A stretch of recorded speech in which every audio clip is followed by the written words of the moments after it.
Notre rôle maintenant, c'est détecter notre lumière et en profiter au maximum. Et quand on a un plaisir ou un désir, la porte s'ouvre encore plus grande. Vous comprenez c'est quoi la lumière? Lumière, amour. C'est pas important qui tu es, où tu es, comment tu es. Dieu t'aime.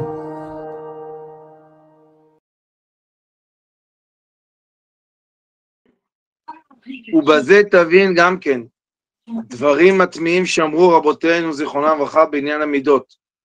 dit Rabbi Chaim Vital, l'élève de Hari Akadosh, je vais te réciter des paroles très étonnantes de nos sages.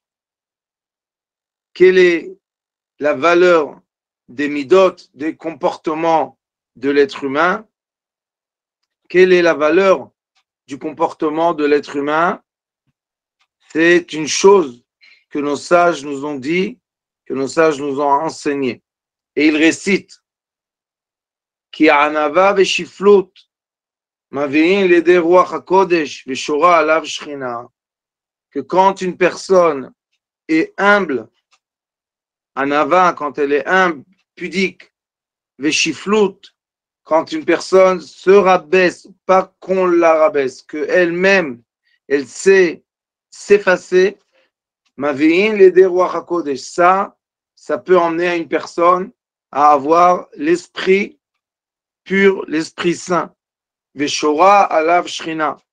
Et la shrina est sur lui. Donc, un des outils les plus forts qu'on peut donner à une personne, mieux que beaucoup d'enseignements et des livres et essayer de faire toute chose qui est artificielle, la meilleure des choses pour vraiment être dans la Gdusha, dans la sainteté, le vrai portail de la sainteté, comme on a vu chez Moshe Rabbeinu, c'était la Anava, être humble. Il faut tout simplement savoir être humble et être humble par compréhension. Et il y a des gens qui sont humbles, mais ils s'énervent qui sont humbles. Pourquoi je dois me rabaisser? Pourquoi toujours on me rabaisse? Non, ça ne veut pas dire être humble. Humble, ça veut dire que je comprends très très bien c'est quoi la signification de ce comportement, de ce caractère. Et aujourd'hui, avec l'aide de Dieu, on va étudier un grand secret de la lumière, le passage de la lumière à travers un petit point. Le Tikkuné Zohar dit, Zohar Kadosh, il dit, dans le Akdama, dans la préface du Zohar Kadosh, il est écrit, Akdama, Tedvav, c'est, voilà, Amud Bet. Il dit, vers Maskilim, ceux qui étudient, Inun Echalin Vetsiuridnin de Ginata de Eden. Écoutez bien, ceux qui étudient la sagesse, dit le Zohar Kadosh, ce sont les royaumes et les desseins du paradis. Écoutez bien, bien, bien. C'est pas moi, c'est le Zohar Kadosh. C'est quoi le paradis? Le paradis, c'est la sagesse et le silence. Et comme la sagesse la plus profonde est la sagesse des lettres, et les lettres, c'est l'addition du point Yud, du processus Vav et du long processus, la lettre Nun, qui sont un point, un trait et un long trait. Aleph. La lettre Aleph, qui est écrit un point, un trait et un point, c'est la lumière, l'horizon et la lumière, comme c'est écrit dans Bereshit. Ça, c'est un secret qui est caché dans le mot Anochi. Je. Dieu a dit je suis, je. Et en hébreu, on dit Anochi. Ça commence avec la lettre Aleph. Et c'est pour ça que les êtres humains ne doivent pas utiliser ce mot Anochi, dire je suis. On n'est rien du tout. Des salik de Choshban qui c'est. Pourquoi? Parce que le mot Anochi en hébreu, c'est le même la même gematria, c'est le même chiffre, c'est la même valeur de chiffre hébraïque qui est qui c'est. C'est quoi qui c'est? Le trône céleste. Donc le seul qui peut être le trône est Dieu. Et nous tous, on est inférieurs au trône céleste. Veyu metsuyar bin kudin. Et tout cela est un dessin de petits points. Deinun ke kochvaya de naarin birkiya. Et c'est exactement comme on voit les étoiles dans l'espace, dans l'univers, on voit les étoiles. Et les étoiles créent des dessins. Si vous tirez des traits imaginaires entre les étoiles, vous pouvez avoir les dessins comme on fait les Grecs, et ils ont dessiné tous les signes zodiaques de l'année. Donc, entre les points, il y a des traits imaginaires. Et ces traits imaginaires créent des grands dessins très, très, très, très beaux. J'ouvre une petite parenthèse qui est très importante à comprendre. S'il vous plaît, soyez bien concentrés. Hier, j'ai écrit sur cet extrait du Zohar HaKadosh. C'est un extrait magnifique qui explique les points parce que j'ai eu la chance de recevoir de mon maître. Alors hier soir, j'ai cherché sur Internet les satellites et j'étais choqué, vraiment choqué, parce que la dernière fois que j'ai étudié ça, c'était il y a quelques années, et j'avais dit dans les cours qu'ils veulent mettre des milliers de satellites dans l'espace et ça va cacher la lumière des étoiles. Eh bien, sachez que le jour est arrivé et nous avons autour de nous des dizaines de milliers de satellites. C'est affreux. Dizaines de milliers de satellites. Eux, ils disent que ce sont des satellites privés pour améliorer la télécommunication dans tous les points sur Terre. Qu'il sera possible de télécommuniquer dans tous les points sur Terre. Partout sur Terre, on pourra télécommuniquer. Mais en vrai, sachez que la lumière des satellites, qui sont beaucoup plus proches de la Terre que aucune étoile, cette lumière déforme et dérange la lumière des étoiles d'atteindre la Terre. C'est vraiment affreux. C'est la manipulation, je pense, le summum de la manipulation des masses. Pourquoi? Parce que eux, ils veulent transmettre Internet partout. Et si vous allez faire attention, ça va commencer déjà par les danses de la musique électronique. Tout le monde danse la même chose dans tous les pays du monde, dans toute la jeunesse du monde. Tout le monde consomme malheureusement des drogues. Et aussi, si vous regardez sur Instagram, malheureusement, il y a une unité. Tout le monde essaye de se ressembler. Tout le monde fait les mêmes choses. Tout le monde se comporte de la même chose. Si vous regardez les malls ou bien les aéroports dans le monde, vous allez voir que vous allez retrouver les mêmes marques partout. C'est très dangereux.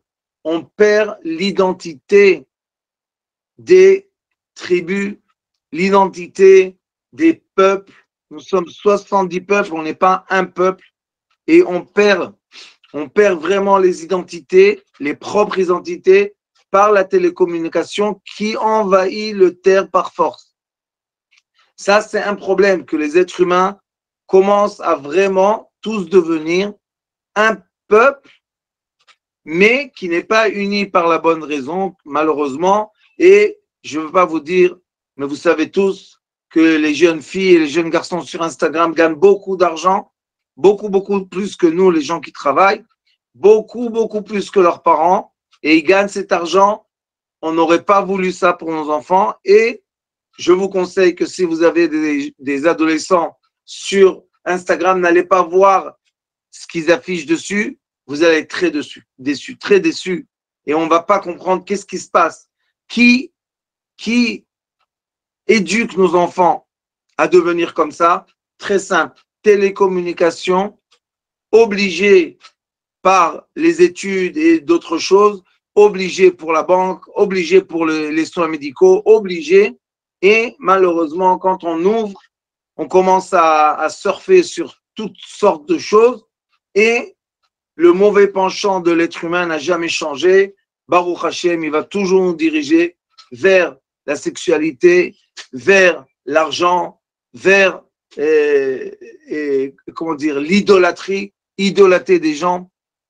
Et nous sommes, on baigne, on est en train de baigner dans un monde qui envoie énormément d'informations électromagnétiques sur le monde et ça influence les cerveaux.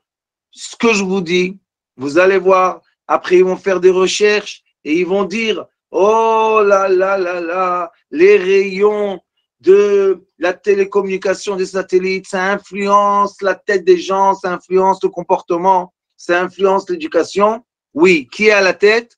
Comme d'habitude, les Américains qui veulent envahir le monde et les pays qui sont éveillés de ça ferment Internet. Il n'y a pas d'Internet international, il y a l'Internet dans le pays privé. Et ils ont raison, je sais que vous n'êtes pas d'accord avec moi, mais ils ont entièrement raison.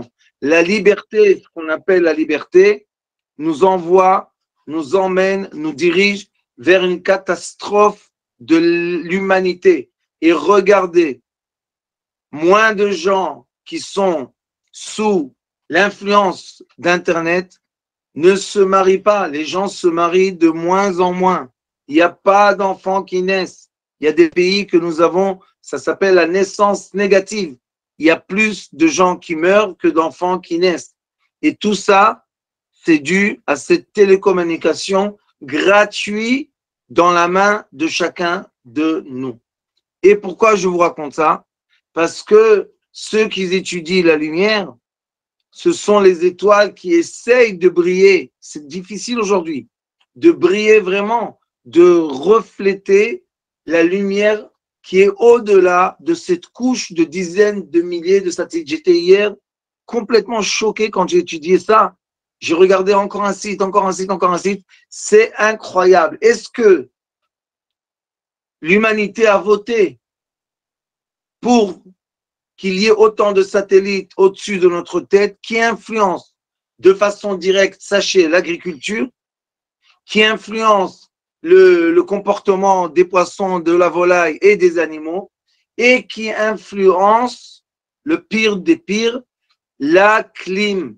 S'il y a des influences de la clim, c'est pas pour rien qu'il y a des mouvements de la clim, c'est pas que le monde se réchauffe, c'est n'importe quoi.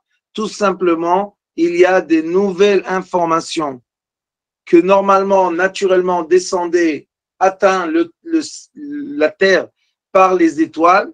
Et aujourd'hui, malheureusement, entre la lumière des étoiles naturelles et la Terre qui doit recevoir cette lumière pour évoluer, pour se développer, elle reçoit en échange des informations, des messages de satellites qui sont au pouvoir en partiel des États, mais en grande majeure aujourd'hui des compagnies qui veulent de l'argent. Donc, ce n'est plus les satellites des États qui veulent peut-être faire du bien aux citoyens, ce sont des satellites de grandes compagnies qui veulent une chose, gagner de l'argent et avoir une puissance. Dernièrement, et je finis avec cette parenthèse, Elon Musk, qui a 18 000 satellites dans l'espace, ce monsieur a été invité la première fois depuis que les Nations Unies ont été créées, une personne qui est avec un intérêt économique est rentrée dans le G20. G20, ce sont les 20 pays les plus puissants économiquement sur Terre. Ils l'ont ajouté. C'est affreux.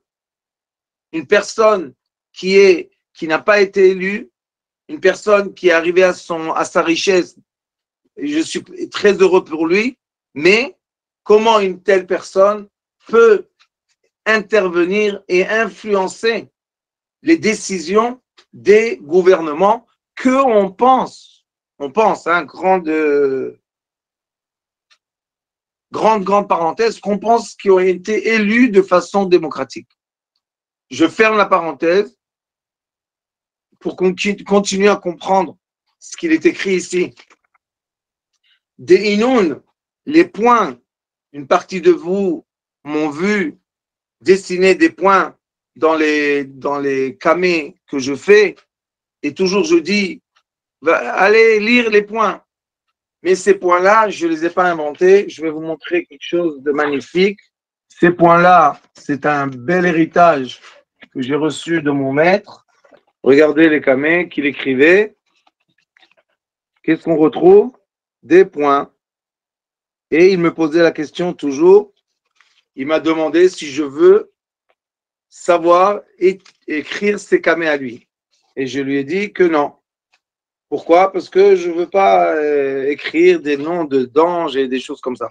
Alors il m'a dit, je t'enseignerai le secret du point. C'est quoi le secret du point? C'est la concentration. Et là, vous voyez que c'est bien écrit dans le Zohar. On va écrire un grand commentaire avec l'aide de Dieu, une traduction. Alors ils disent que les points Dinun Korvaya de Nehirin Berkia, quand on crée des petits points, c'est comme si on se reliait, on s'attache aux lumières des étoiles. Et c'est quoi la lumière des étoiles? Il est écrit dans Sefer Yetzira qu'il y a Olam, Shana, Nefesh. Il y a le monde de la lumière infinie. Il y a Shana, c'est quoi Shana? Toutes les étoiles. Et il y a Nefesh. Nefesh, c'est la vitalité de l'être humain sur Terre. Et cette vitalité est influencée de façon directe par les lumières des étoiles. Comme vous savez très bien tous, le jour, le mois, l'heure qu'on est né, il y avait au-dessus de notre naissance un schéma de points de lumière d'étoiles. Et d'après ce schéma, on peut dire beaucoup de choses comme la sagesse de l'astrologie, pas l'astronomie, l'astrologie, qui peut dire beaucoup de choses sur l'être humain et sur ce qui se passe dans le présent, d'après la carte de la position des étoiles. Mais je pense, on peut aller au-delà de ça, quand on est lié à Dieu, on va en parler tout de suite. Pourquoi la Hanava? Pourquoi être humble? C'est la plus grande, c'est la plus grande des midotes, le plus grand des caractères et du comportement de l'être humain. Mais il faut savoir que malheureusement, quand les étoiles, la lumière des étoiles est interrompue par énormément de champs électromagnétiques qui envahissent l'espace, maintenant les enfants ou ceux qui vont naître dans les certains mois de l'année et dans des certaines heures vont être malheureusement télécommandés par les satellites. Pour en dire plus, pendant la guerre du Pakistan, ils ont fait beaucoup d'essais, et même aujourd'hui, la guerre de la Russie et l'Ukraine, ils font énormément d'essais de télécommunication et ils sont déjà arrivés à télécommander des soldats de façon immédiate à travers les satellites. Ils implantent dans le cerveau des petites puces et la puce est connectée au satellite et ils donnent des ordres aux soldats par la puce que l'information va arriver dans le cerveau de l'être humain pour donner de l'ordre aux muscles de faire certaines actions directement par les satellites. Ça existe déjà, on le vit déjà, sauf que les informations ne nous permettent pas vraiment de rentrer dans des savoirs qui existent sur Internet. Il faut juste avoir les mots-clés parce que quand un jour l'humanité va se révolter contre toute cette manipulation silencieuse de l'être, ils vont dire tout était là, on n'a jamais menti, tout était affiché. Sauf que il faut savoir chercher et quand on découvre ces choses-là, ça devient très désagréable. Mais, un grand mais, comment une personne sur Terre sur une terre qui aujourd'hui est polluée par des informations électromagnétiques. Comment l'être humain, quand même, par sa volonté, peut se connecter à la lumière divine? Ça, c'est la question. Pourquoi? Parce que le portail de la sainteté, c'est la façon comment je peux me connecter à la lumière divine, qui est la lumière de mon âme, comme il est écrit ici.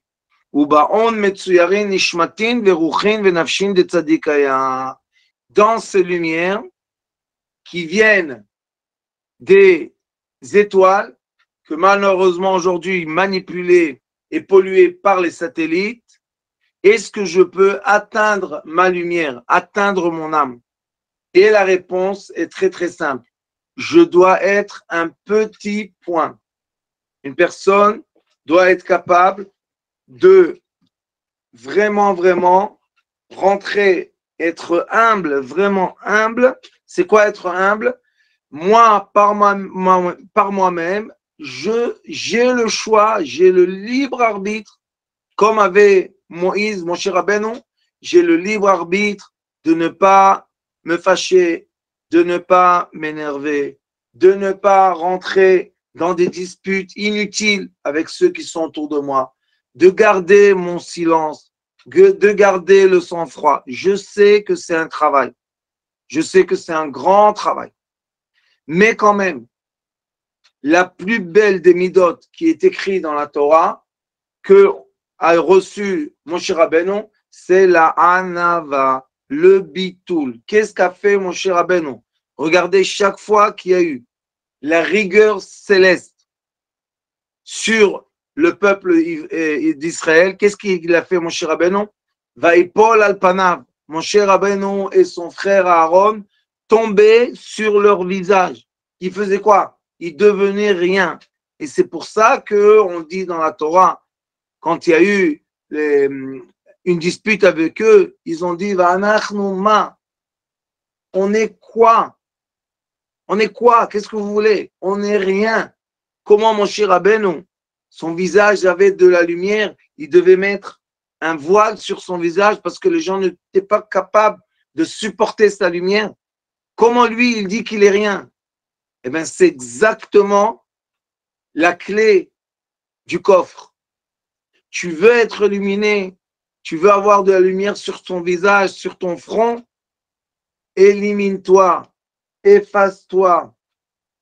Efface-toi, pas que les gens te font du mal, pas que les gens t'écrasent. Non, jamais de la vie. Moi, je choisis de ne pas rentrer dans la discussion. Moi, je choisis de ne pas avoir une dispute. Moi, je choisis de ne pas m'énerver. Et moi, je choisis de m'effacer. C'est mon choix. C'est pas quelque chose qui a été forcé sur moi.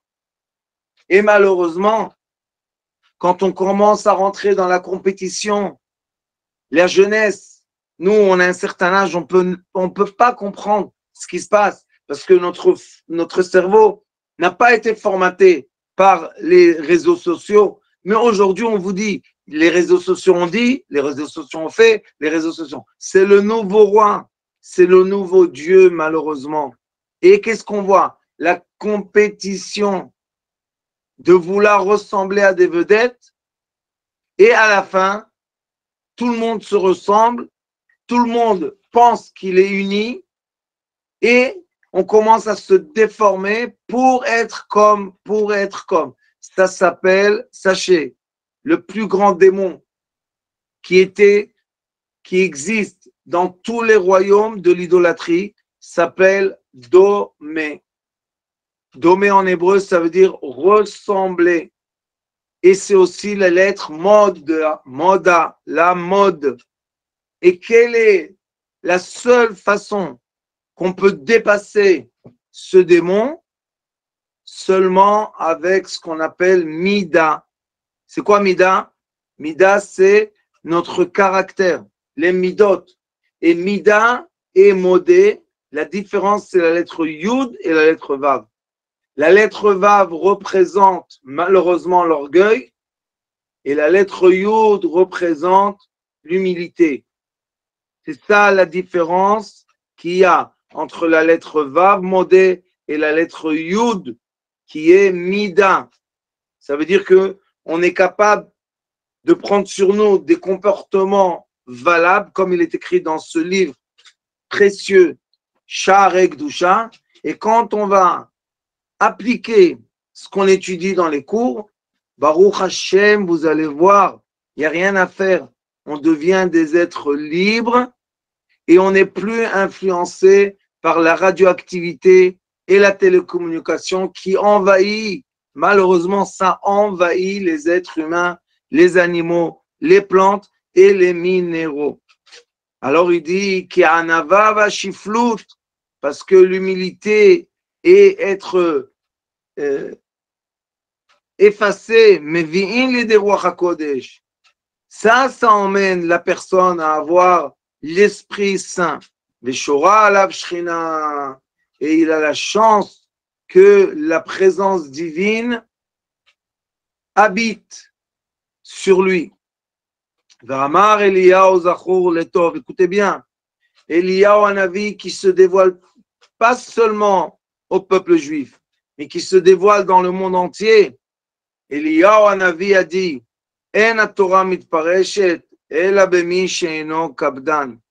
La Torah s'explique seulement à travers les gens qui n'ont pas de rigueur, qui n'ont pas de kabdanut. Kabdan, ça veut dire qu'ils sont très rigoureux, très dans la rigueur, et ils sont tout le temps dans le stress, dans les nerfs.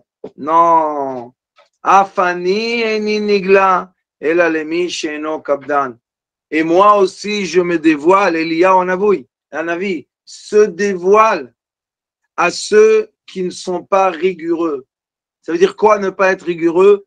Je suis complètement dans l'annulation.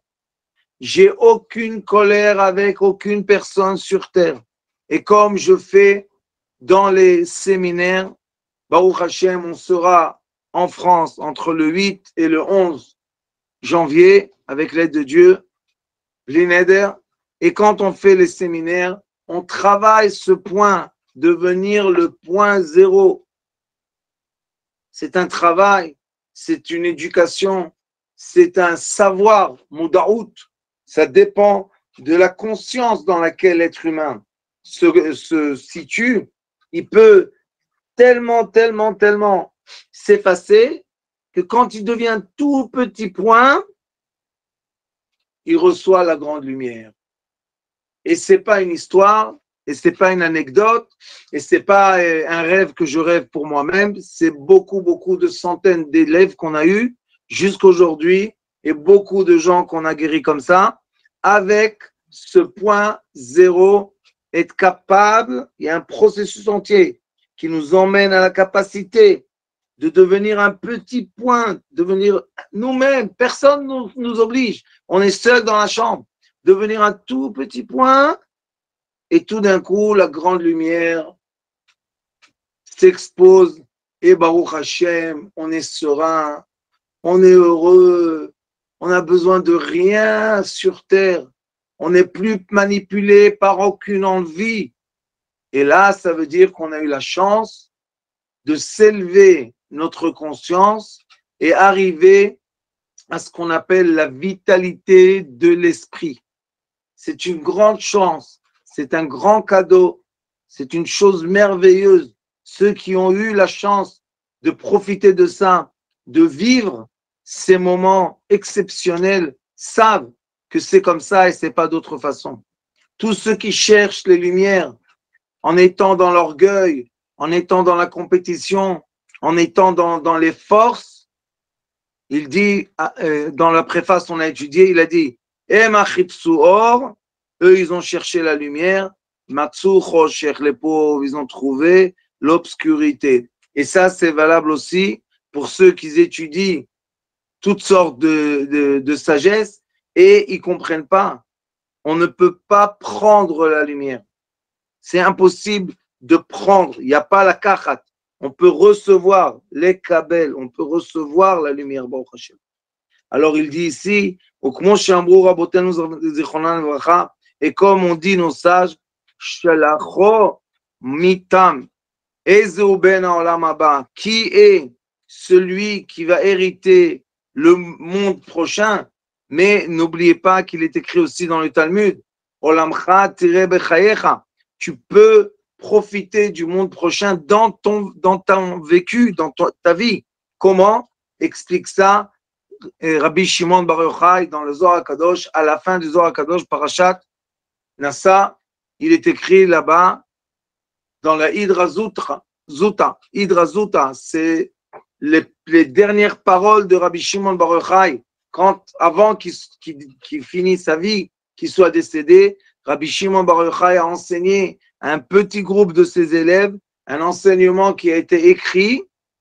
Et dans cet enseignement, Rabbi Shimon Bar Yochai explique que la seule façon d'atteindre la lumière céleste sans être manipulé par plein de forces, parce qu'aussi dans sa période, il y avait les forces d'idolâtrie, etc. Il dit là-bas, Moar Shakit Shachich, que notre cerveau soit dans le silence.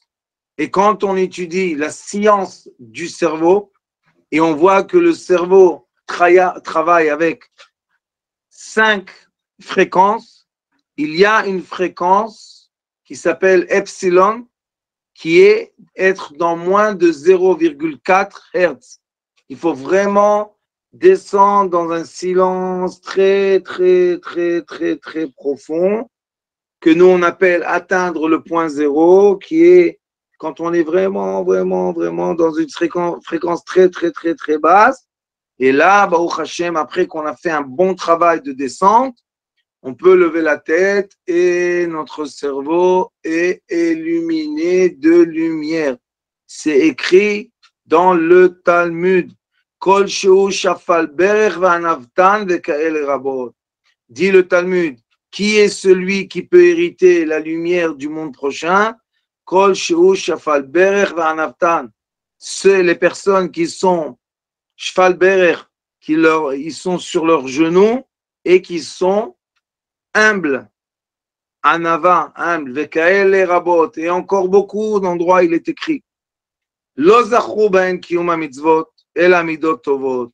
Et chaque fois que les sages parlent du monde futur, ils ne récitent pas les commandements de la Torah, mais ils récitent le comportement de l'être humain qui n'est pas écrit dans les commandements, parce que c'est la base de l'être, c'est la base de l'humanité. C'est la base du peuple juif. C'est un peuple, on n'appelle pas le peuple Yehudi, mais Bnei Israël. Et les Bnei Israël, c'est ceux qui ont reçu et demandé de se connecter, malgré qu'il y avait à l'époque la sorcellerie de l'Égypte qui régnait sur le monde. Ils sont partis dans le désert et ils ont demandé Hachem. Et Moshe Rabbeinu dit dans la Torah, Sefer Dvarim, Parashat Vayelech, il dit là-bas, sachez que l'enseignement de la connexion à Dieu est valable pour tous ceux qui le demandent. Que ce soit des sages, que ce soit des femmes, que ce soit des enfants, que ce soit des adolescents et que ce soit des non-juifs. Ceux qui veulent, ceux qui sont à la demande de cette connexion magnifique, ceux qui ne veulent pas tomber malheureusement dans la force de manipulation de l'idolâtrie récente, nouvelle, mais c'est la même chose comme toujours. C'était toujours la beauté, la sexualité, le pouvoir de l'argent et l'orgueil. C'est toujours les mêmes éléments parce que l'être humain a été créé par le même Dieu, tous. Donc, ceux qui vont pas dans le bon chemin, malheureusement, tombent dans le mauvais chemin. Et même s'ils disent non, je vais être différent, je vais être moi-même, à la fin, ils ressemblent tous à la même chose. Mais ceux qui vont dans le bon chemin, Baruch Hashem, ils se connectent aux bonnes midot, au bon comportement, ils ont la chance d'être des êtres chofshi, libres, et des êtres qui sont identiques à leur identité. Il faut être chacun l'identité qu'on est né avec. Chacun est spécial parce que tous les petits points des êtres humains, si on les unit ensemble, Baruch Hashem, on a l'image du premier homme. On est comme des petites cellules dans un grand corps. Et un jour viendra, avec l'aide de Dieu, que toutes les cellules vont se renverser vers la lumière, ou bien la majorité vont se retourner vers la lumière, parce qu'ils vont être étouffés par l'obscurité des satellites et des ondes électromagnétiques. Et là va se dévoiler la lumière de la grande lumière du premier homme.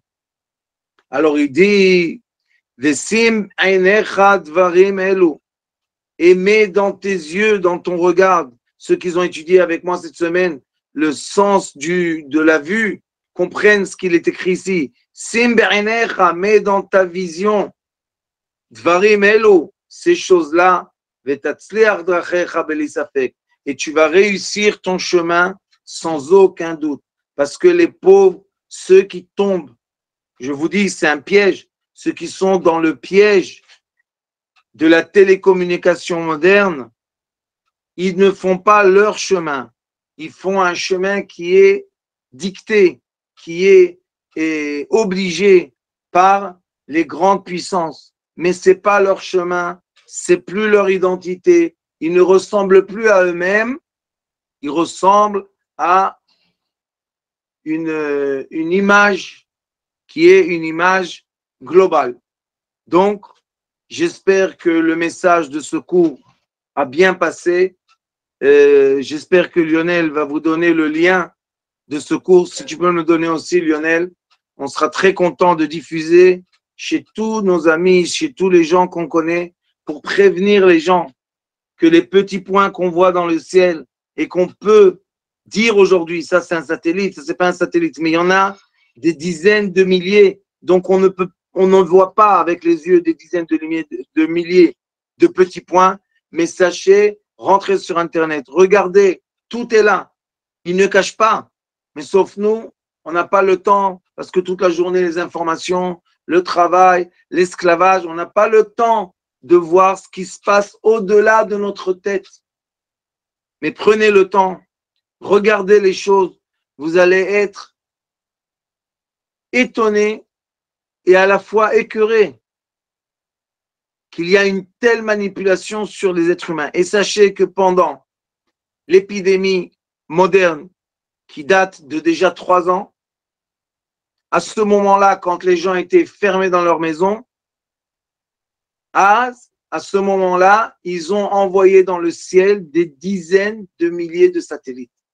Dizaines de milliers de satellites, je n'exagère pas. Regardez sur les sites et vous allez comprendre. Donc, comme aujourd'hui, le jour est là, qu'on a le choix ou d'être dans les bonnes méthodes, dans les bons caractères et se connecter à la lumière unique des étoiles pour nous, ou bien malheureusement tomber dans la chaîne de la télécommunication, c'est comme un piège de télécommunication et perdre complètement, c'est vraiment de perdre son identité complètement. Regardez la jeunesse, les pauvres, vraiment j'ai pitié pour eux, ils ne savent plus qui ils sont. Merci beaucoup pour ce cours magnifique